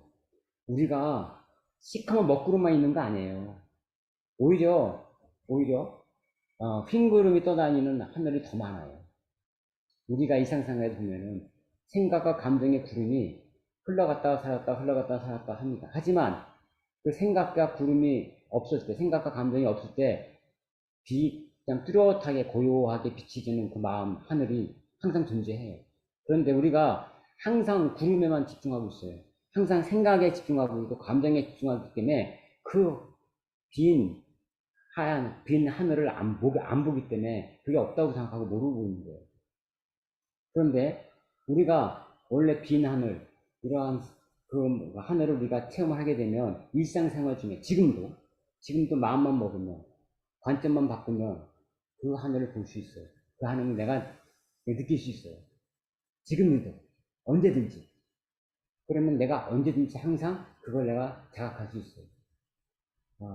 이건 우리가 그런 명상을 쭉 통해서 체험을 해보면서 하는 하나의 깨우침이 일어나야 됩니다. 그러면 어떻게 되겠어요? 이런 신성의 마음에서 양심이 나오고, 여기서 그것을 실천하는 게 홍익인간입니다. 우리가 청선이라고 하는 것은 이 마음만 회복하면, 이 마음만 회복해서 여기하고 자꾸 우리가 마음에 파란 하늘을 자꾸 만나면 양심이 저절로 밝아지고, 그리고 저절로 홍익인간이 저절로 그냥 되는 거예요. 억지로 노력해서 되는 게 아닙니다. 그런데 잔뜩 구름낀 하늘에 놓고 내가 홍익인간 돼야지 해봐야 안 되는 거죠. 순서가 틀린 거죠. 자, 다시 원문으로 가서, 이때 곰 한 마리와 호랑이 한 마리가 있어서 같은 굴에 살면서 항상 환웅에게 빌어 사람이 되기를 원했다. 이에 환웅은 신령스러운 쑥 한 타래와 마늘 20개를 주면서 말하기를, 너희들이 이것을 먹고 100일 동안 햇빛을 보지 않으면 곧 사람의 형체를 얻을 수 있으리라 하였다. 이게 이제 여기가 봐요. 하늘의 마음이 열리는 개천의 이야기가 나오는 거죠. 자, 곰과 호랑이 한 마리를 우리는 뭐예요? 지손족이라고 하는 거죠. 지손족. 하늘의 마음이 같은. 실제 곰과 호랑이가 아니라, 곰을 토템 신앙으로 가지고 있고 호랑이를 토템 신앙으로 가지고 있는 그런 원시적인 의식이 이렇게 따로 떨어져 있는 그런 부족을 얘기하죠. 그리고 환웅은 하늘의 마음이 열린 천손족이다 라고 우리가 볼 수 있고요. 그리고 사람의 형체를 받았다는 건 뭐예요? 지손족에서 천손족으로 다시 바뀌었다. 하늘의 마음이 열려서 이게 광복이 된 거죠. 이게 진정한 광복이죠. 그러면 지금도 우리는 진정한 자신의 내 안에 광복이 됐는가 라는 것을 한번 봐야 되고, 우리 사회가 광복이 됐는가, 이걸 우리가 한번 봐야 되죠. 곰은 그것을 먹으면서 기한 지 37일 만에, 여기 나오죠. 37일, 21일 만에 여자의 몸으로 변하였으나 호랑이는 금기를 지키지 않아 사람이 되지 못하였다. 웅녀는 혼인할 사람이 없었으므로 매양 단수 아래에서 잉태하기를 빌었다. 환웅이 이에 잠시 사람으로 변하여 그녀와 혼인하였다. 그녀가 잉태하여 아들을 낳으니 당군한 겁니다 하였다. 자, 이게 이제 환웅과 웅녀가 결혼한 거죠. 천손족과 광복이 된 지손족과의 결합을 의미하고 있는 거죠. 당의 고임금이 잘안 보이네. 뭐야? 이게 여기 말한 당은 당시가 당나라, 고려 때 당나라 그 뜻이니까 실은 중국의 요임금 때입니다. 고임금은 요임금을 얘기해요. 고려의 3대 임금이 그 고임금이 있어가지고 이름이 이제 요임금이 있어. 이름이 똑같은 이유가 있어서 그 바꾸게, 그걸 혼동 안 하려고 이름을 고라고 한 겁니다. 50년이 경인년에 평양생에 도읍을 하고 비로소 조선이라 하였다. 또 도읍을 백악산 아사달로 옮겼는데 구물산이라고도 하고 구미다라고 하였다. 그 1500년 동안 나라를 다스렸다. 주나라의 호왕이 즉위한 김유년에 기자를 조선에 봉하니 당군은 곧 장당경으로 옮겼다가 뒤에 아사달로 들어와 숨어 산신이 되었으니 그 나이가 1908세였다. 이거 보고 1908세에 나오니까 이게 뭐 말도 안 된다, 신화다, 이렇게 나오는 거예요. 근데 이 의미를 우리가 잘 보면, 당군세계 보면요. 당군세계를 보게 되면 1왕조, 2왕조, 3왕조가 있어요. 자, 이게 수도가 아사달에 있을 때 송화강, 지금으로 말하면 하얼빈이에요. 거기에 있을 때가 1왕조. 그때가 1048년 동안 있었어요. 그리고 2왕조, 백악산으로 옮겨가지고 860년이 있었어요. 이 두 개를 합하면 1908년이에요. 그러니까 앞에 나온 1908살이라는 것은 1왕조, 2왕조를 합해서 지칭한 표현이라고 볼 수가 있어요. 그런데 왜 1왕조, 2왕조가 됐냐? 1왕조에서 2왕조로 옮길 때, 자, 이때는 기자가 와서 기자조선을 세울 겁니다. 그래서 수도를 옮겨요. 이왕조가 끝나고 삼왕조로 넘어갈 때 이때에는요 위만조선이 세워질 거예요. 그래서 다시 수도를 어디로 옮겨요? 장당경으로 옮깁니다. 그러니까 그런 중요한 변곡점이 있었기 때문에 수도를 옮기는 거예요. 이 얘기 뭐냐면 고조선의 힘이 점차적으로 약해져 가는 걸 보여주는 거죠. 수도가 옮길 때마다.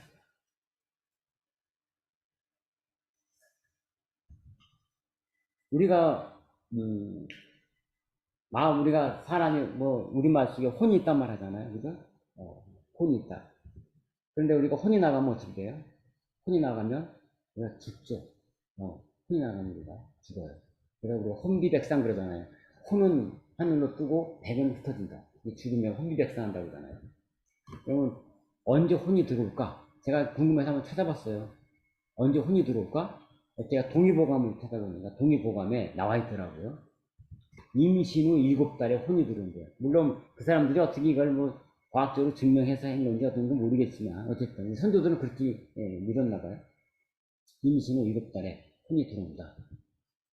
저는 이제 이걸 보고 어떤 생각을 했냐면 신시개천과 우리가 조선 개국 있잖아요. 신시개천은 뭐예요? 민족의 시작이고 이 민족이 시작된다는 건 뭐예요? 이 사람으로 따지면 혼이 태동한 거잖아요. 혼이 태동한 거잖아요. 민족혼이 태동한 거잖아요. 조선의 개국은 뭐예요? 나라가 시작된 거잖아요. 나라가 시작됐다는 것은 뭐예요? 나라의 국혼이 태동된 거잖아요. 그래서 저는 생각하는 거예요. 신시개천은 민족혼의 시작이고 조선의 개국은 국혼의 시작이다. 그런데 우리의 민족혼과 우리의 국혼은 그러니까 정신이잖아요. 혼이라는 건 정신이잖아요. 민족혼과 국혼이라고 하는 것은 똑같아요. 천만다행으로. 우리의 신시개천을 열었을 때도 홍익인간이고요. 당군왕검이 조선을 개국했을 때도 건국이념이 홍익인간이잖아요. 같아요. 그래서 민족혼과 국혼의 혼이 같더라. 홍익인간으로 같더라. 우리나라의 혼은 언제 생기는가? 나라가 개국되기 바로 우리가 임신하고 7개월 동안 출산하기 전에 생기잖아요. 그래서 그걸 보면은 나라가 만들어지기 전에 혼이 생긴다고 봐야 되겠죠. 국혼이 생기고 이거 홍익인간의 국혼이고. 자, 근데 국혼이 사라지면 나라는 망하죠. 민족혼이 사라지면 민족이 망하죠. 자, 국혼이 사라져가지고 나라가 망했던 나라들 많이 있죠. 우리 인류 역사상에 보면 그죠? 많이 있죠. 나라가 망했어요. 근데 유태인 같은 경우 보면요. 유태인은 나라가 없어졌잖아요. 나라가 없었다는 얘기는 국혼이 없어진 거죠. 근데 유태인은 민족혼이 살았어요. 국혼은 사라졌는데 민족혼이 살았어요. 그래서 2000년이 지난 뒤에 지금 저쪽에 중동에 나라를 이스라엘을 세웠잖아요. 민족혼이 살았기 때문에 다시 국혼이 부활됐어요. 저는 그렇게 생각해요. 우리 민족은 어때요? 우리 민족은 민족혼이 있었고 국혼도 계속 있었어요. 민족혼 국혼이 계속 있었어요. 계속 있다가 국혼이 한번 사라졌죠. 일제시대 때. 일제시대 때 나라가 완전히 쫄딱 망해가지고 그때 국혼이 일시적으로 사라졌다가 그렇지만 민족혼이 살았었기 때문에 다시 또 대한민국으로 다시 또 탄생이 됐죠. 그런데 보면은 우리의 국혼은 대한민국이 지금 만들어졌지만 국혼이 사라졌다가 다시 만들어졌기 때문에 국혼이 너무 약해요. 지금 힘이 국혼의 에너지가 너무 약해요. 이스라엘하고 우리하고 비교해 보세요. 이스라엘이 지금 가지고 있는 애국심과 우리가 가지고 있는 애국심이 보면 그냥 객관적으로 보더라도 훨씬 이스라엘들이 좀 강하다라는 걸 느끼잖아요. 거기에 전쟁만 났다 그러면 외국에 나갔던 유태인들이 다 들어오니까요. 막. 우리나라 같으면은 지금의 국혼 상태를 볼 때 우리나라는 과연 그럴까? 의구심이 들죠. 우리의 정치 상황을 봐도 의구심이 들죠. 우리나라의 정치인들 지금 당파 싸움 하는 거 보세요. 그 당파 싸움 할 때 여당 야당 싸우는데 정말 죽기 살기로 싸워요. 너 죽고 나 죽자예요 그냥 막. 그런데 거기는 국익이 없어요. 거기에는 나라를 위하는 마음이 없어요. 오로지 우리 당, 오로지 우리 당, 오로지 나 또 개인, 나 개인이나 내 당을 위해서만 뭔가 하는 거지 거기에 나라의 이익을 보진 않아요. 참 이게 국혼이 국혼이 사라지진 않았는데 국혼이 너무 약해졌다는 거예요. 지금. 우리가 이것이 지금 다시 강하게 회복되어야 되지 않겠는가. 그래야 우리가 좀 더 힘차게 나가지 않겠는가 하는 생각을 하는 거예요. 새를 보게 되면 날개가 두 개 있어요. 그래서 좌익과 우익이란 말을 이래서 쓰는 거예요. 왼쪽 날개, 오른쪽 날개예요. 이게 새를 보고 하는 얘기예요. 근데 새가 날개가 하나만 있다면 못 날죠. 왼쪽 날개, 오른쪽 날개가 다 같이 있어야 돼요. 그리고 어느 한쪽 날개가 짧아도 안 돼요. 날개가 한쪽이 짧으면은 잘 날겠어요? 날개가 같아야지. 균형 있게 좌익과 우익, 보수와 진보가 골고루 같은 균형을 맞춰서 있어야 잘 날아요. 근데 여기서 잊어버리는 사실이 있어요. 좌익과 우익은 얘기하는데 척추뼈를 잊어버리죠. 척추뼈. 이 날개를 잡아주려면요, 뼈가 있어야 돼요. 척추뼈가 있어야 돼요. 척추뼈가. 척추뼈에서 날개뼈가 나오는 거예요. 근데 척추뼈가 없다면 날개뼈가 아무리 튼튼해도 못 날라요. 척추뼈가 없으면. 그 척추를 수호하고 있는 그 척추뼈가 바로 국혼입니다. 그게 국혼이에요. 이 뼈가 튼튼하게 자리를 잡았을 때 좌익도 튼튼해지는 것도 우익이 튼튼해지는 거예요. 그런데 우리는 지금 몰라요. 좌익과 우익이 지금 날개가 엄청 힘찬지 모르겠지만 제가 볼 때는 너무나 척추뼈가 허약합니다. 너무나 약해. 그래서 이 척추뼈를 강하게 만들어야 되는 것이 정말 시급한 문제다라고 저는 생각을 해요. 그래서 국혼이 살아야 나라가 바로 산다. 저는 이렇게 생각합니다. 그러면은 국혼이 살아나려면 어떻게 될까요? 국혼이 살아나려면 바로 대천이 돼야 됩니다. 국혼이 살아나려면 대천이 돼야 됩니다. 대천이 그래서 중요한 거죠. 자, 우리나라가 천선이라고 하는 증거가 또 있어요. 제가 지금 우리의 고대 경전 삼위신고 얘기했죠. 그 다음에 동화학 얘기했죠. 이제 태극기 얘기를 합니다. 태극기에 천선사상이 깃들어져 있어요.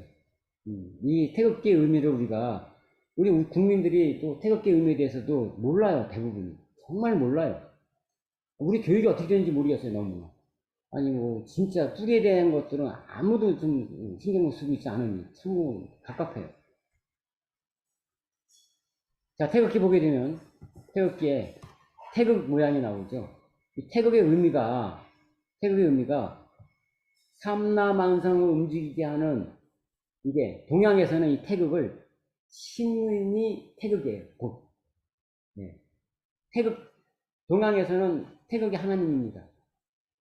이게 하나님을 표시하는 거예요. 태극이. 네. 동양 사상을 찾아보세요. 태극은 하나님이에요. 그냥 정말 우리나라 국기에다가 우리는 천선의 하나님의 자손입니다라는 것을 태극기로 그냥 그려놓은 거예요. 그냥. 태극기 하나님을 표시하는 거예요. 그게. 이런 나라가 어디 있어요? 그리고 하나님의 마음이 곧 양심이죠. 하나님의 마음이 아까 우리가 봤죠? 양심이죠. 태극기 돌아가는 거 보면 어떻게 돼요? 회전하고 있잖아요. 어느 방향이에요? 반시계로 회전을 하고 있죠? 자, 이 반시계 회전하는 걸 한번 잘 타보세요. 나사 돌릴 때요. 반시계로 돌리면 나사가 위로 올라오죠. 시계 방향으로 돌리면 어떻게 해요? 내려가죠.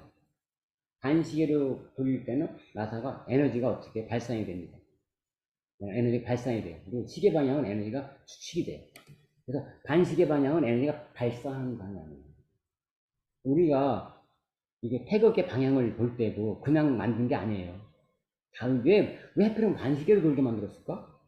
시계로 돌게도 할 수 있는데? 반시계로, 우리가 은하계를 보더라도 은하계가 시계 방향으로 도는 수축되는 방향이죠. 그 다음에 발산은 은하계가 쭉 퍼지는 방향이 발산 방향이죠. 그래서 태극의 문양이 반시계 방향은 이렇게 쭉 뭔가 나오는 방향이에요. 뭔가 밖으로 나오는 방향이죠. 쭉 뭐가 나오죠. 자, 뭐가 나오겠어요? 하나님의 마음이 쭉 나오는 방향이죠. 양심이 쭉 나오는 방향이죠. 근데 저는 그렇게 해석하고 있어요. 태극의 회전 방향은 하나님의 마음이 나오는 방향입니다. 우리한테. 그리고 쾌가 있어요. 네 가지 쾌가 있죠. 하늘에. 사상쾌가 있죠. 건공감리. 우리는 말로는 다 건공감리 하고 있어요. 그래서 의미 한번 보자. 건은 하늘 뜻하죠. 그 다음에 양이죠. 짝대기 세 개가 다 양이잖아요. 끊어짐이 없잖아요. 끊어진 거 세 개 양이죠. 그 다음에 곤은 땅이죠. 땅은 끊어졌죠. 끊어진 거가 세 개가 있죠. 그 다음 음이죠. 공께는 음을 뜻합니다. 하늘과 땅. 그리고 감쾌는 물이죠. 그 다음에 니쾌는 불이죠. 자, 근데 여기서 보게 되면 하늘과 불은 위에 있는 게 맞죠. 이치상으로 하늘과 불은 위에 있어야 되고, 그 다음에 양이니까, 그 다음에 땅하고 물은 음이니까 밑에 있어야 되잖아요. 원래 그렇게 있어야 되잖아요. 그죠? 그런데 우리 태극계는 바뀌어 있어요. 뭐가? 물과 불이 바뀌어 있어요. 물과 불이 어떻게 바뀌었냐면 이렇게 바뀌어 있어요. 물이 위로 올라가 있고 불이 내려와 있어요. 아래 위가 바뀌어 있어요. 왜 바뀌어 있을까? 이게 바뀌어 있지 않으면 조화가 이루어지잖아요. 물이 위에 있고 불이 아래에 있다. 이것은 뭘 뜻하냐면은 수승화강을 뜻하죠. 물이 위로 올라가고 불이 밑으로 내려와야 조화가 일어납니다. 그렇지 않으면 조화가 일어나지 않죠. 불은 위에 있고 물이 아래에 있으면 서로 떨어져가지고 조화가 일어나지 않아요. 그래서 이것은 수승화강이라고 하는 그러한 우주의 자연의 섭리의 원리를 표현하기 위해서 이렇게 표를 바꿔놨다고 저는 생각해요. 자, 자연계에 보게 되면 자연계에서는 수승화강이 일어나고 있죠. 수기는 물은 올라가서 구름이 돼서 다시 내려오고, 태양의 복사열은 내려와서 다시 물을 증발시켜서 구름이 되게 되고 올라가고, 이러한 끊임없이 수승화강 작용이 자연계에서 일어나기 때문에 생명이 살아날 수 있는 거죠. 자, 이 이치가 태극기에 그려져 있다고 저는 보고 있고요. 식물에도 수승화강이라는 거죠. 식물의 광합성 작용이 뭐예요? 뿌리에서 물을 빨아들여 가지고, 그 다음에 잎사귀에서 태양빛을 받아서 태양빛은 뿌리로 보내고, 그래서 물은 올라가고 태양빛은 내려가고, 그래서 수승화강이 일어나서 생명의 활동이 일어나는 식물의 수승화강. 이게 생명의 원리예요. 자연의 원리, 생명의 원리. 사람도 마찬가지죠. 심장의 수기가 위로 올라가서 머리를 맑게 하고, 심장의 뜨거운 화기는 내려가서 다시 또 아랫배를 따뜻하게 하고, 이래서 건강의 원리죠. 이게 수승화강이. 자연의 원리, 생명의 원리, 건강의 원리, 이게 다 수승화강의 원리에서 일어나고 있는 거죠. 자, 이러한 원리가 태극기에 들어가 있다. 그 다음에 태극기의 건강감리는 봄, 여름, 가을, 겨울을 뜻해요. 우리가 공쾌라고 하는 것은 음이 세 개죠. 음이 세 개, 음이 세 개이기 때문에 겨울을 뜻해요. 그 다음에 니쾌, 둘이죠. 니쾌는 뭐예요? 양은 두 개고 음이 하나예요. 양이 두 개, 음이 하나. 그렇기 때문에 따뜻하죠. 그래서 봄을 뜻해요. 봄을 뜻하고. 다음에 건쾌는 양 세 개죠. 양이 세 개니까 어떻게 해요? 여기는 여름을 뜻하죠. 더우니까 여름. 그리고 감쾌는 뭐예요? 음이 두 개죠. 음이 두 개에다가 양이 하나죠.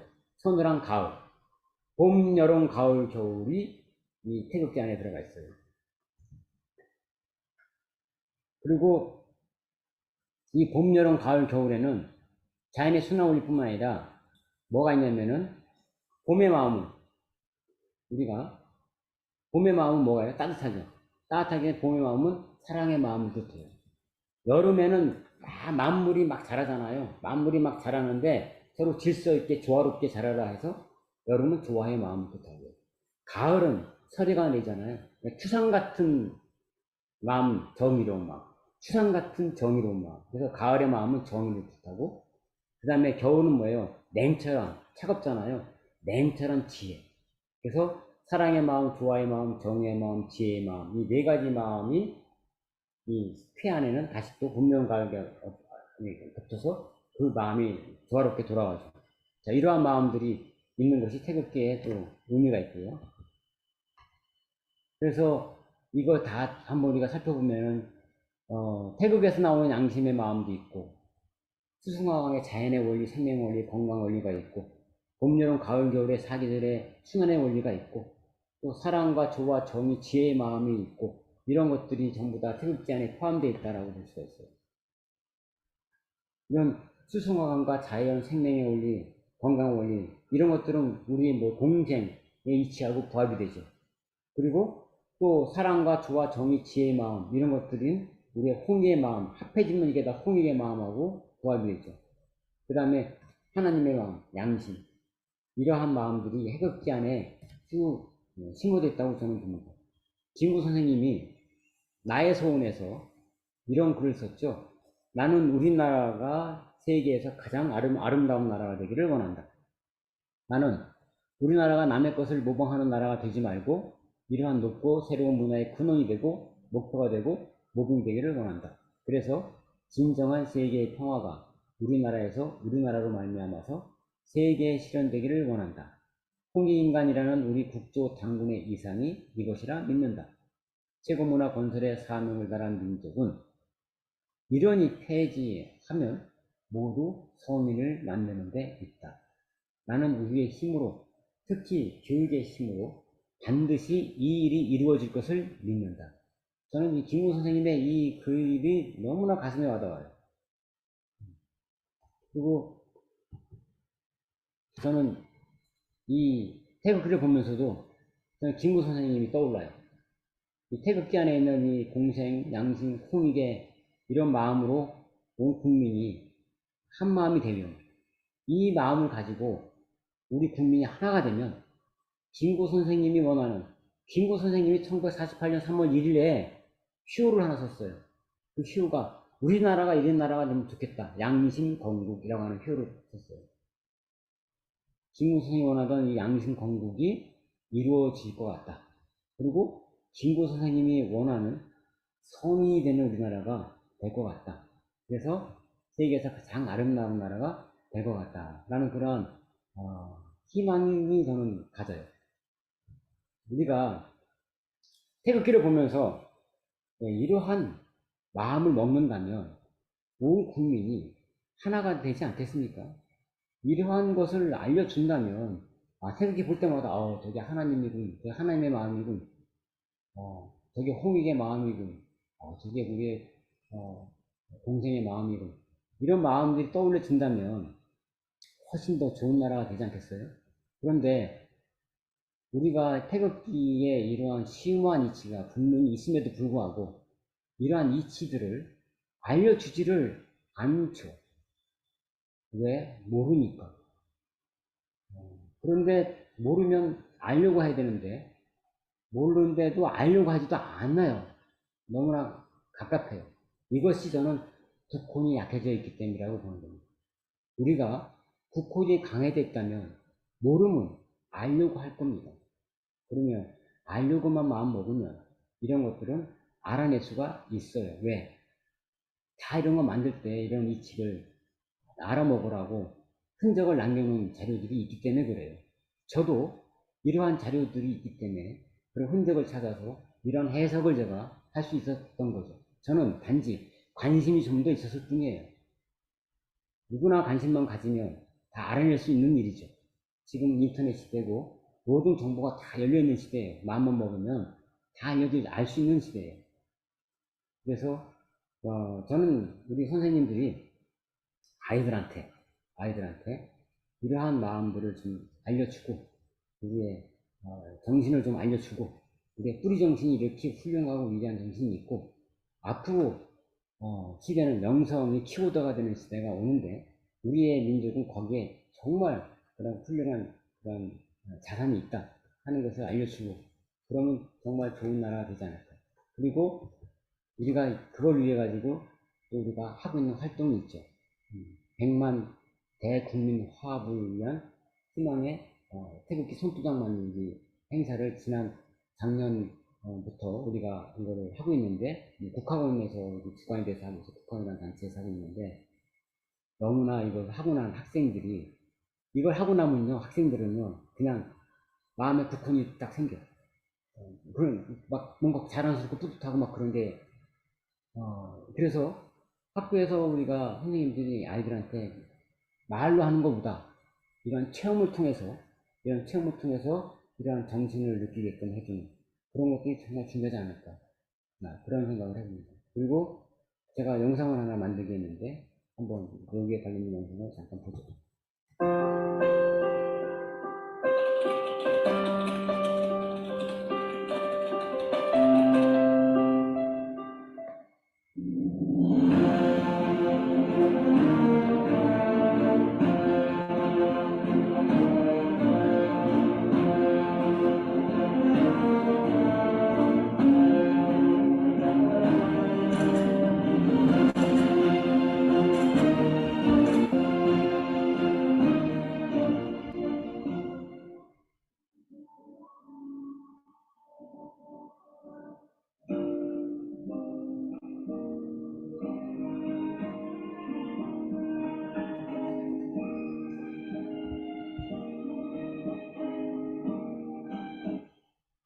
평소에 저희가 태극기라는 이 국기를 생각해 본 경험이 많이 없잖아요. 이게 누가 생각하겠어요. 근데 이런 경험, 특별한 경험을 통해서 태극기가 어떤 의미고 그런 거에 대해서 조금 생각할 수 있게 되면 좋았던 것 같고, 태극기에 저희 손도장을 찍음으로써 더욱더 애국심을 가지고 나라 발전을 위해 열심히 살아야겠다라는 생각을 좀 하게 되었습니다. 태극기라는 게 저희 나라를 대표하는 문양이기도 하고, 이거에 대해서 또 제가 직접 참여를 한다는 것 자체가 전 정말 재밌었고 감동이었던 것 같습니다. 이렇게 다 같이 손도장을 찍으니까 조금 점점 더 마음이 협동한다고 약간 그런 생각이 들어요. 우리 학생들에게 이런 기회를 주셔서 대단히 감사하고요. 우리 아이들이 정성껏 찍는 그 손도장 하나하나에서 아이들의 미래가 보였습니다.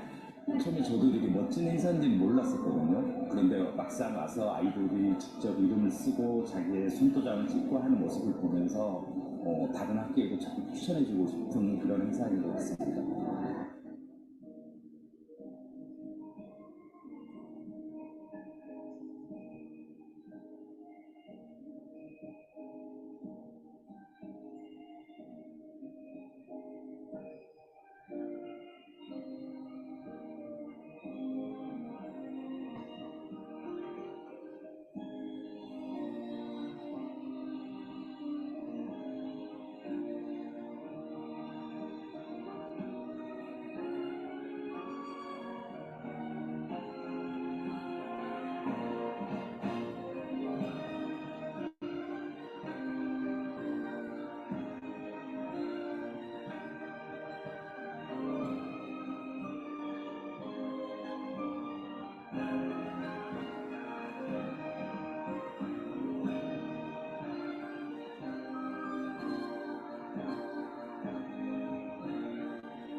대국민 화합을 위한 희망의 손도장. 우리는 분명 더 나은 미래를 선택할 수 있습니다. 대한민국 국민이 하나 되는 그날까지 챌린지는 계속됩니다. 네. 제가 이제 거의 마지막 좀 다 된 것 같은데, 시간이요. 샘 리처드 교수라고 하는 분이 계세요. 이분이, 전 세계 그 사회학자입니다. 세계적으로 유명하신 분이고, 70여 개국을 이분이 이렇게 돌아다니시면서 연구도 하시고, 또 아이들, 학생들 가르치시고, 펜실베니아 대학의 교수세요. 근데 이분이, 세바시에서, 강연을 한 게 있어요. 제가 그걸 봤는데, 참, 제가 이렇게 참 뭔가 이렇게 와닿는 게 있어가지고, 이분 영상을 제가 좀 편집을 좀 했어요. 기후위기가 지금 굉장히 심각하잖아요. 이분이 전 세계 70여 개국을 다 돌아다녀 봤는데, 기후위기를 해결할 국가는 한국이 유일하다. 이분이 그런 얘기를 했어요. 이분이 세계적인 속학이시고, 이분이 이론과 실제를 다 경비해서 하신 분인데, 어떠한 근거로 이런 얘기를 하고 있는지, 그분의 이야기를 한번 잠깐 좀 들어보죠. From what I can assess, most countries are not socially and culturally structured to be a model for us for how to get through this climate crisis. Certainly not my own. But Korea is different. Korea has some key features of what I think is probably needed to move us toward a solution. I'm sure there are more, but I'm going to discuss 4 characteristics of your country that together could provide a beacon of possibility, a map for moving forward and doing what will need to be done in these next 20 years if we have any hope of avoiding calamity. So the first thing is that yours is a society with a deeply held sense that community well-being uplifts individuals. So we think that Korea can be a model nation for addressing climate collapse is your advanced and efficient approach to education. You have a unique and notable way of educating youth. In fact, in all my travels, in all my studies, I don't have a single example of a nation that has invested so much in education and then organized families to single-mindedly pursue education for their children. And I know that many of these children rebel, and they reject what's being told to them and what they're being told to do by people around them. And they are told that regardless of how hard you study, you need to do it more vigorously.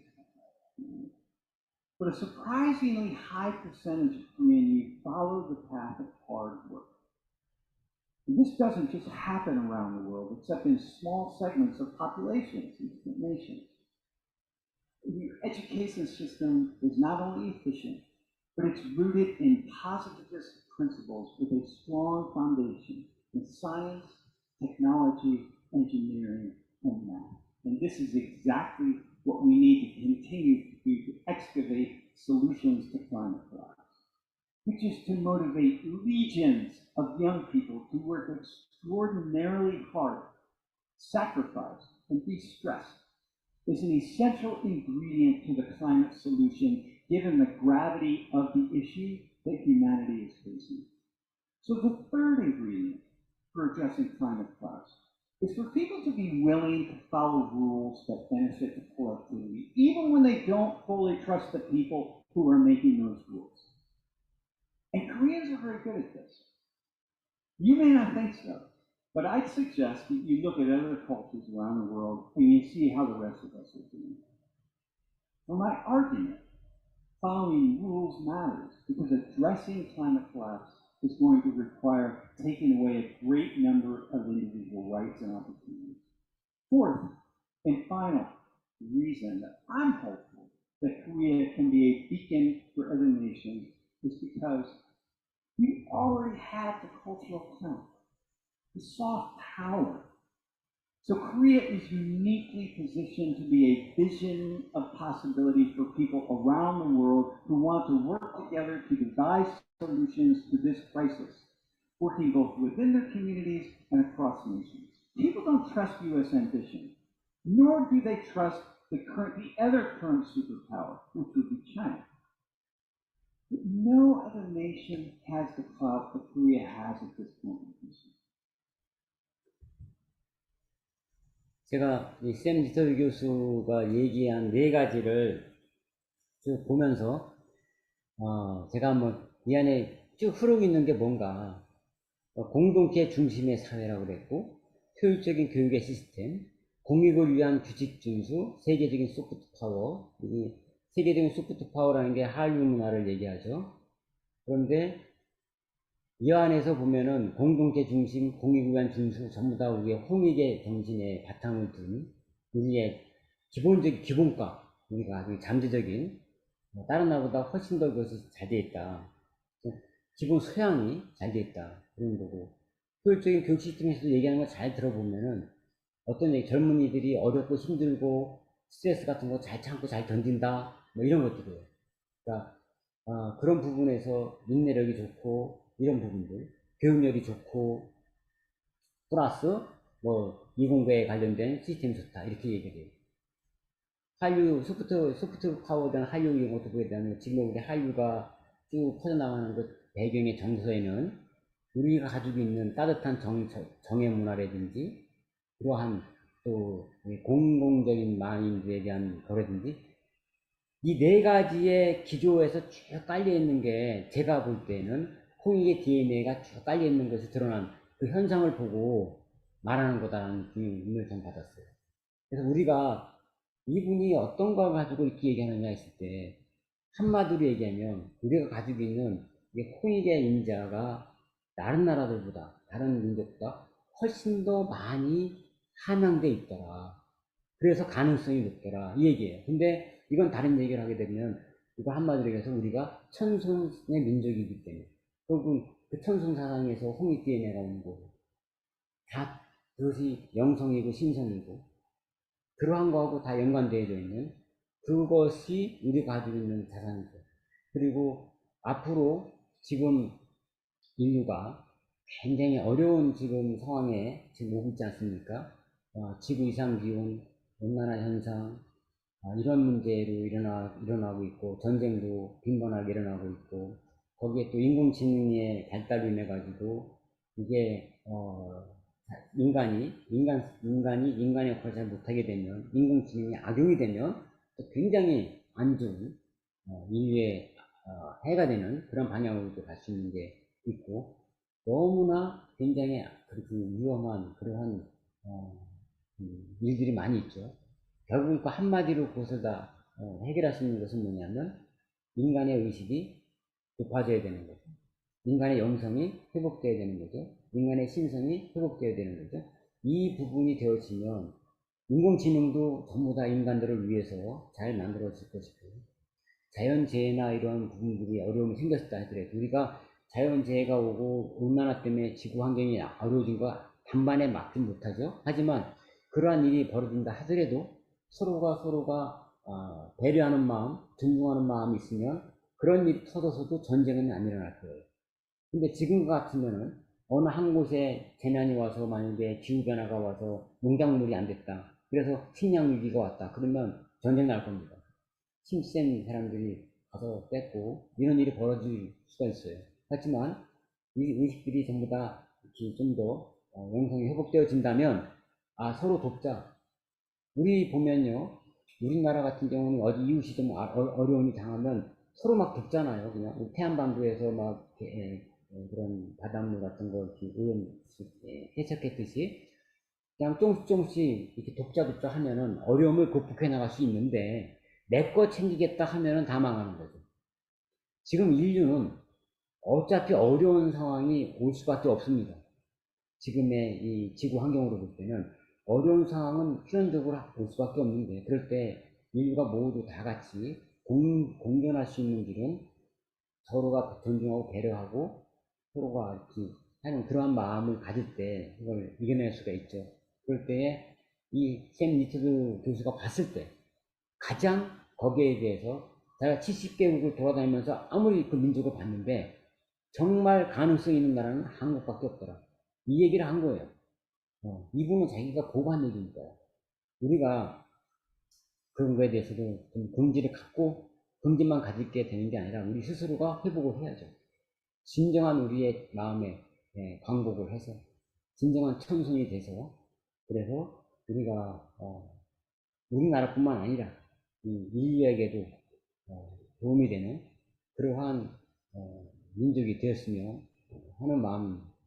저는 이것으로 오늘 이야기를 마치고요. 나머지 있는 시간은 질문이 있으면 질의응답을 하는 시간으로 가지려고 합니다. 감사합니다.